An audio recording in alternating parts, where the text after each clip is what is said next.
A continuación vamos a hablar hoy sobre la escoliosis. Vamos a hablar aspectos generales rápidos de la escoliosis porque en otros videos anteriores hemos explicado un poco más sobre ella. Yo quiero hacer solamente hincapié en algunos detalles muy importantes que deben tener en cuenta cada terapeuta o cada médico que trabaje con estos pacientes. Recordemos que la escoliosis puede ser lo mismo idiopática o puede ser de causa secundaria. Y generalmente esta idiopática, que generalmente que tiene dos tipos de clasificaciones, puede ser estructural o postural, pues el paciente con ejercicio, con la ayuda del cordus o el sacrus, puede evolucionar progresivamente hasta corregirla completamente. Ya en la escoliosis estructural, que está establecida o propiamente modificada, la cual se caracteriza por rotación de los cuerpos vertebrales, además de una higiene postural que debe mantener de por vida el paciente como una disciplina más, debe realizar también otras medidas preventivas como es la buena alimentación, la buena corrección postural, la buena ergonomía tanto en su casa como en su puesto de trabajo. También nos vamos a ayudar en el caso de cordus y sacrus para sesiones de terapia al año, pues ir corrigiendo progresivamente esta deformidad o ir equilibrando progresivamente esta deformidad si no llega a la normalidad. Recordemos que la escoliosis puede tener aproximadamente 3-4 grados de curvatura. Primero y segundo grado pueden espontáneamente ceder e ir corrigiendo hacia la normalidad, mientras que el tercer y cuarto grado, que es cuando el ángulo fundamental, conocido como los ángulos de Koch y Ferguson, son mayores de 30 grados, pues generalmente ya estamos hablando de una escoliosis de tercer y cuarto grado. Muy importante es que siempre para tratar a estos pacientes debemos identificar cuál es la curvatura primaria y cuál es la curvatura secundaria. ¿Por qué? Porque la curvatura primaria va a ser aquella que realmente tiene la enfermedad propiamente dicha. La curvatura secundaria pues se formó o no puedes, o a lo mejor no existe. Si tenemos una escoliosis en forma de C, pues la curvatura secundaria no existe. Si tenemos una escoliosis en forma de S, pues la curvatura secundaria va a existir, pero no es allí donde cae el problema biomecánico, sino está en la curvatura primaria. ¿Cómo identificar una curvatura primaria? Acordándonos que en la radiografía o en cualquier estudio imaginológico que realicemos, la vamos a conocer. ¿Por qué? Por la rotación que va a haber aproximadamente en todos los procesos espinosos. Mientras que vemos que la curvatura secundaria o compensatoria, los procesos espinosos están alineados de forma vertical, en la curvatura primaria están rotados hacia diferentes lados. Y lo más importante es que la acción terapéutica tanto de cordus como de sacrus va a recaer en puntos primarios o los puntos, como se dice, los puntos principal y puntos distal de la curvatura, los cuales nos vamos a reconocer porque va a ser el primer proceso espinoso que está rotado hacia la concavidad de la curva, y en este caso sería el último proceso espinoso que está rotado hacia la concavidad de la curva. Y estos van a ser los puntos terapéuticos de mayor acción, tanto con uno de los dos instrumentos, ya sea con el cordus o con el sacrus. Si esta fuera una curvatura de primero y segundo grado, el instrumento ideal sería trabajar con cordus. Pero si esto fuera una curvatura de tercero y cuarto grado, sobre todo las de tercer grado, comenzaríamos las primeras secciones o los primeros meses de tratamiento de este paciente, comenzaríamos con sacrus colocado fundamentalmente donde está esta vértebra superior de la curvatura o vértebra inferior de la curvatura. Ya una vez que hemos logrado encaminar de una escoliosis de tercer grado a una escoliosis de segundo grado, entraríamos entonces a trabajar directamente con el cordus. Cordus va a tener diferentes acciones. También vamos a trabajar las vértebras extremos, pero también hay que acordarse que hay que trabajar la vértebra apex. Apex la reconocemos como la vértebra donde la curvatura logró su máxima concavidad o su máxima convexidad, o sea, es la vértebra que sobresale o el vértice de la curvatura. Por lo tanto, aquí también vamos a trabajar con cordus para ir corrigiendo y ir alineando la columna. Recordemos que toda la musculatura, y es muy importante, a medida que se cronifica esto en el paciente, toda la musculatura que va a estar en el lado de la concavidad se va a contraer y a cortar. Por lo tanto, va a predominar espasmo en esta zona, va a predominar acortamiento de estos músculos, por lo cual hay que estirarlos porque no tienen ya el mismo tamaño que tienen los músculos de la concavidad, que están distendidos y están más laxos. Y esto es un fenómeno que ocurre en la medida que la escoliosis se va haciendo crónica en los pacientes, y es un aspecto que debemos tener en cuenta a la hora de hacer el tratamiento terapéutico. Otro aspecto importante a la hora de realizar el tratamiento es acordarnos fundamentalmente, y vuelvo y reitero y hago hincapié siempre en algo importante en la biomecánica de la columna, es el hueso sacro. Recordar que si vemos incluso el esquema de esta escoliosis, que es dorsal, propiamente dorsal, si observamos el hueso sacro vemos que él está desalineado y desubicado. Por lo cual, si yo terapéuticamente trabajo en esta zona, pero no modifico el sacro, que es muchas veces el origen de la descompensación de la columna, no trabajo el sacro, no voy a lograr un efecto terapéutico óptimo ni eficaz en este paciente.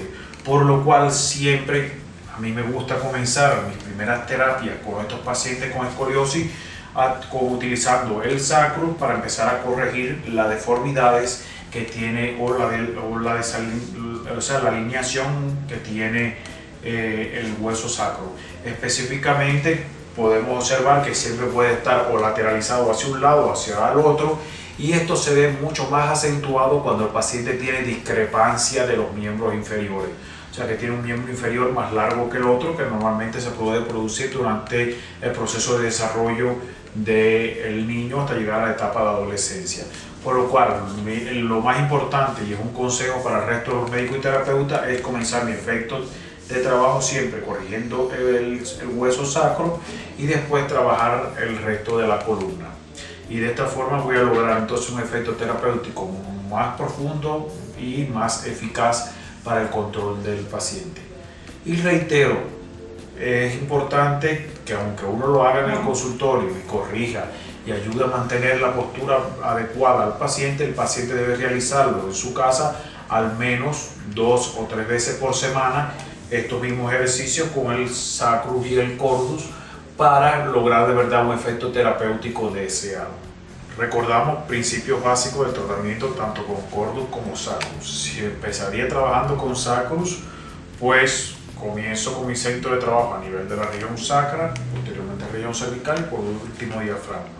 Si trabajaría con cordus, tendría que seguir la alineación cefalocaudal, o sea, comenzar alineando toda la columna desde la vértebra atlas a la región cervical, ir pasando por todos los segmentos de la columna hasta terminar, para después centrarnos específicamente en la región que vamos a trabajar de la paciente. Esta paciente va a tener en estos momentos una curvatura primaria a nivel lumbar. Esta curvatura primaria a nivel lumbar fue ocasionada por una discrepancia de miembros inferiores y por malas posturas que adopta, sobre todo al estar de pie, y fue creando poco a poco una curvatura con una concavidad. Vamos a decir, en este caso tomar que la concavidad fue hacia el lado izquierdo y la convexidad fue hacia el lado derecho. Por lo tanto, si tenemos esta curvatura, vamos a notar que los procesos espinosos van a estar rotados hacia la concavidad, o sea, hacia el lado izquierdo. Va a ser una vértebra inferior de la curvatura L5 y va a ser una vértebra superior de la curvatura, en este caso vamos a tomar a T8 o T9. Por ende, para ya trabajar, una vez que hice toda alineación y todos los pasos de la columna, voy a colocar a la paciente con un soporte cervical, un soporte a nivel de los omóplatos, y esto me va a dar comodidad postural a la paciente, pero a la vez me va a ayudar a estabilizar por si hay alguna jiba asociada al problema de la escoliosis, y un soporte a nivel de la región sacra para que la paciente tenga mayor comodidad y confort a la hora de realizar el tratamiento. Una vez que ya después de terminado de colocar todos los puntos básicos en el paciente, pues vamos a empezar a colocar ya en los puntos específicos de la terapia el cordus. Recordamos que en la medida que el paciente avanza en sesiones terapéuticas, y este paciente, ejemplo, realizó 3 sesiones donde yo hice recorrido general y trabajé la columna, ya puedo pasar a partir de la cuarta a la quinta sección. Si es una paciente que ha evolucionado favorablemente, pero que además de eso cumple con ejercicio o realiza ejercicio en su casa de cualquier otro tipo o en un gimnasio, pues ya podemos pasar en la cuarta, quinta sección a trabajar directamente sobre la zona de la curvatura. Como le explicaba, lo primero que voy a buscar aquí es la vértebra superior de esta curvatura, que es más que nada la vértebra T8, T9. Para eso localizo el proceso sifoideo tras una línea media del proceso sifoideo hacia la dorsal, y específicamente en esta región vamos a encontrar la vértebra T8 y T9. Colocaremos allí el cordu específicamente en la región que ya conocemos como la región D. Vamos a colocarlo allí en esa posición y le vamos a pedir a la paciente que suavemente descienda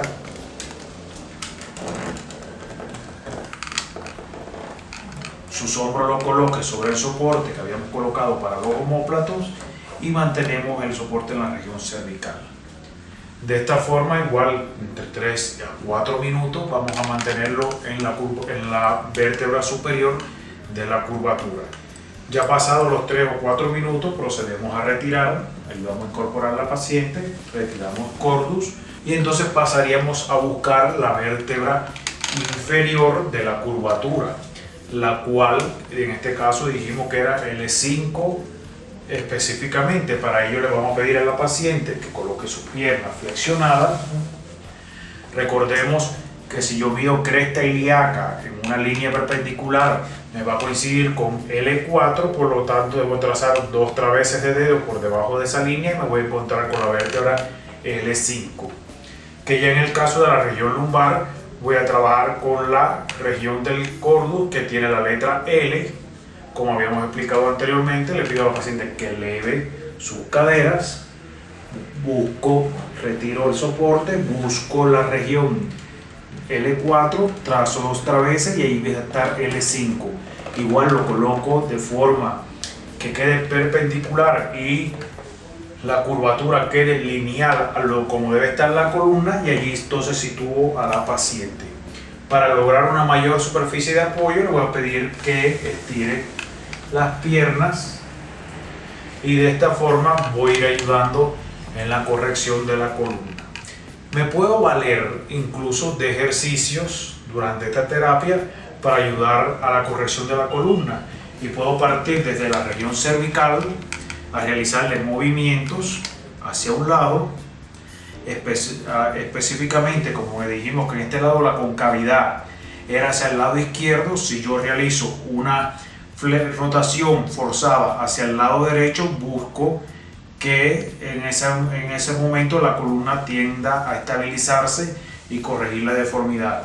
Y lo mismo puedo hacer tracciones ligeras de la columna colocando los dedos pulgares debajo del ángulo inferior de la mandíbula y hago una ligera tracción y rotación, y de esta forma puedo ir equilibrando la columna.